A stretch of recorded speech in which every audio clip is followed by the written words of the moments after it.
name's Paul Pecheco.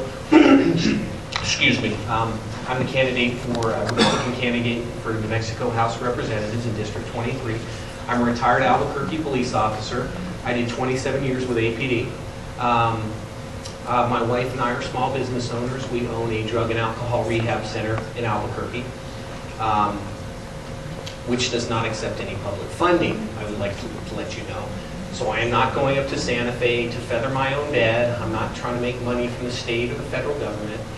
We are a private paid facility, and we are healthcare providers for different insurance companies, including Presbyterian. I'm a native New Mexican. I was born in Albuquerque. I went to Valley High School and graduated from Valley in 1982. I spent a year, almost a year with the FBI out of high school in a civilian capacity. Excuse me. I came back from living in DC. I knew right away that I wanted to be a police officer, and that was my dream. I was actually accepted into the Police Service Aid Academy when I was 19. I did a year there, and at 20, I was one of three 20-year-olds that was accepted into the Albuquerque Police Department. I was actually on the street for a short time at 20 carrying a gun, and I couldn't even get into a bar off duty, so that tells you how long ago that was. Anyhow, I worked all areas of the department. I was assigned to 2 federal task forces. I was assigned to the FBI for 3 years. I worked a violent fugitive task force. As a matter of fact, I chased some of the states and regions of those violent fugitives, murder, rape, robbery, that type of situation.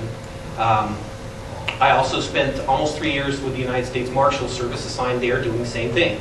So if you watch any of those TV shows, those guys chasing people down and kicking in doors, that's what I used to do. And I gotta tell you, I had a great time doing it. I loved it. Anyhow, I was also the senior training officer on the Albuquerque Police Department when I left. I instructed out at the academy, so I can tell you I was a pretty busy individual. And anyhow, my wife and I, our business, I will tell you that we got into our business because my wife's actually in recovery. And I lost her for about a year, and I have her permission to tell you that.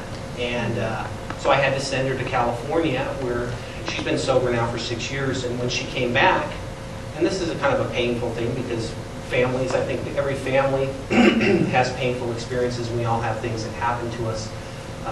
Anyhow, my wife came back and said, Paul, there's nothing here in Albuquerque for us, for alcoholics and people in recovery, except for the state hospital.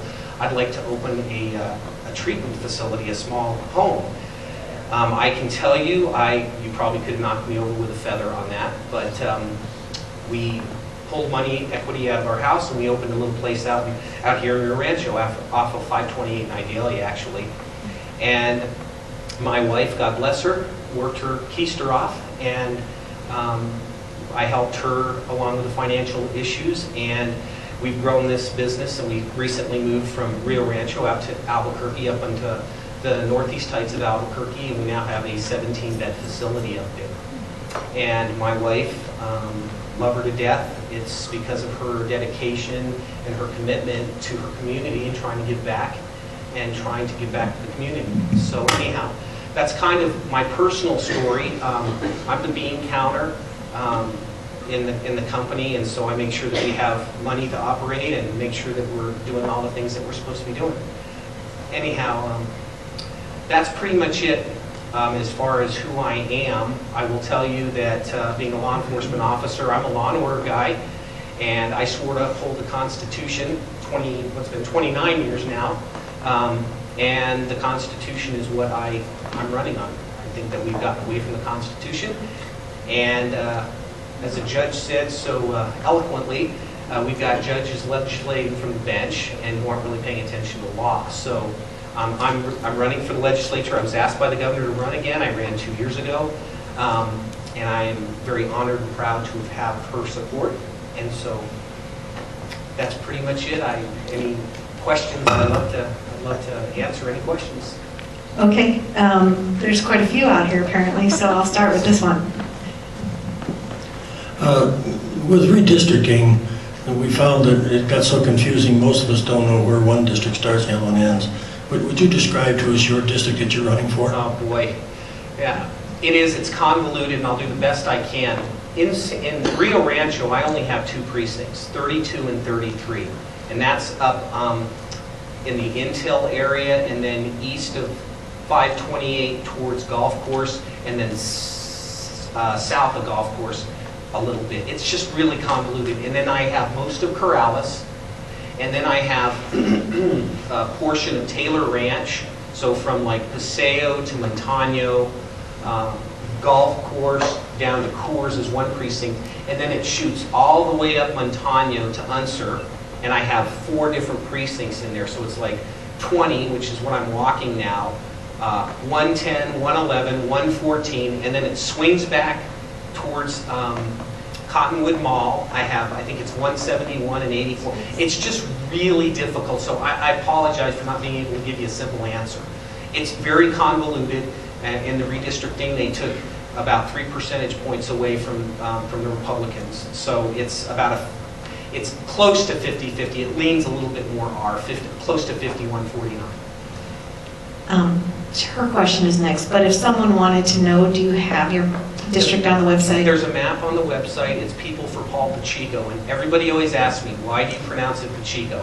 And I'm telling you, I have been saying Pecheco because it's been easier than to explain the whole thing, but it's my family's of Portuguese descent, and they came from the Azores, and that's why we pronounce it differently, but I do answer to Pecheco too.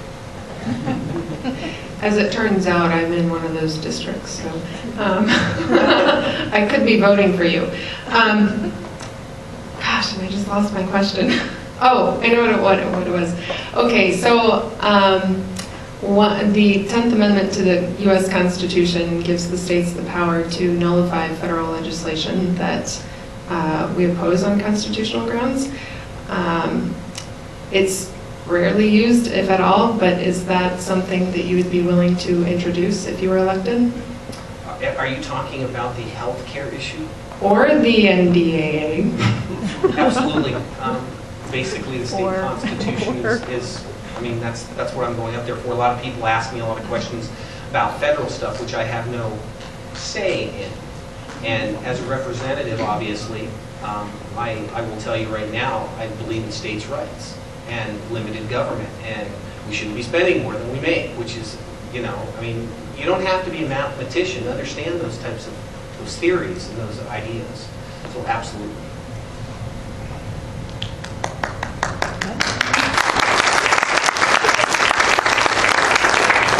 Anyone else? Question?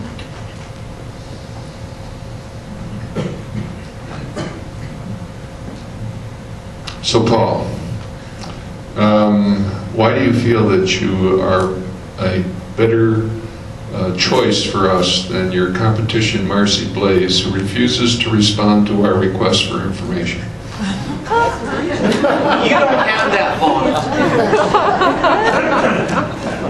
Well, I think there's several reasons. I'm not even gonna mention my opponent's name. Basically, I have conservative beliefs. I believe that they're the beliefs of most Americans. I believe in limited government. I believe in the Constitution of the United States. Like I said, I swore to uphold it 29 years ago, and I'm telling you right now that when I swear to uphold it again, it's just going to be continuous of what I've done all my life. I think my opponent believes that we need to continue to spend more money, which is just ridiculous to me. The state budget is big enough. We have enough money. We're just not prioritizing. And we're killing small business. We're overruling and regulating small business to death. I believe that my opponent thinks that we should be taxing more. Matter of fact, I know she does, because she's flat out said that she believes that we should be taxing more. And I believe in what the governor believes, which is we need to cut back rules and regulations. We need to cut taxes. We need to start helping small businesses grow. And I'm not just talking about bringing different businesses in from out of state. We have a lot of talented people in this state. They're just afraid to do anything. They're afraid to go into business for themselves because they never know if the rules are going to change from one day to the next. I can tell you from personal experience that even when my wife and I opening our facility, we had It was just an enormous hoops to jump through. And the sad part is that the left hand doesn't even know what the right hand's doing most of the time.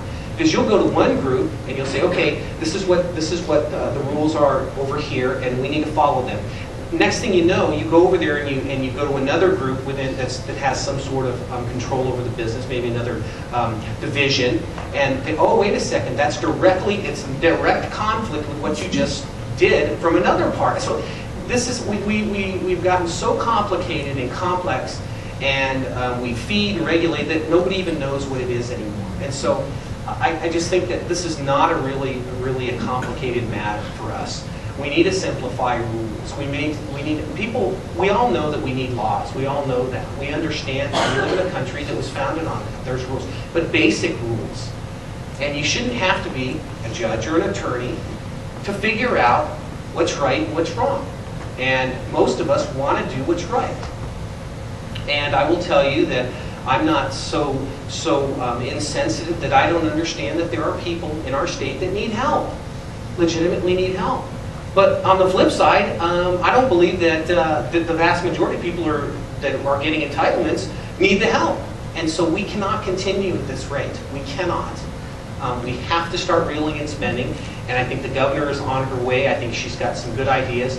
My predecessor, Dave Doyle, had some good ideas. I'm going to follow in his footsteps. I'm telling you right now, I'm not going to be voting for any more tax increases.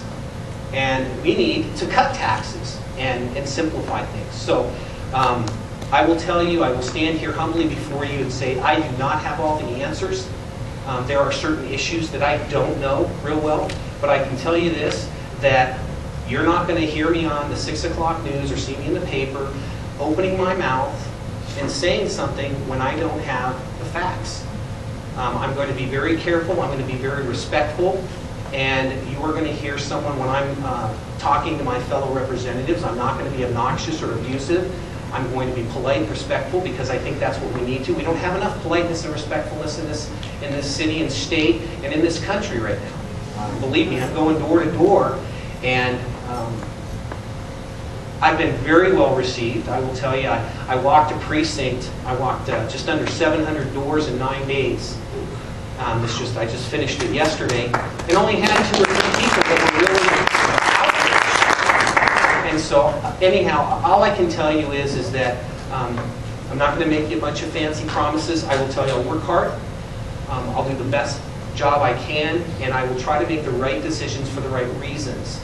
And I am not going up there to somehow make my life better. I'm there to make your lives better, make them simpler, and to make sure that we get this state back moving in the right direction. Because we're off on a tangent, folks. If we don't stop this spending and all this, we all know where it's going. The ship's already tilted this way, and sometimes I wonder if it's already too far. But what was the old saying? If good men do nothing, forget it. So I'm humbly asking for your support. I'm humbly asking that you guys...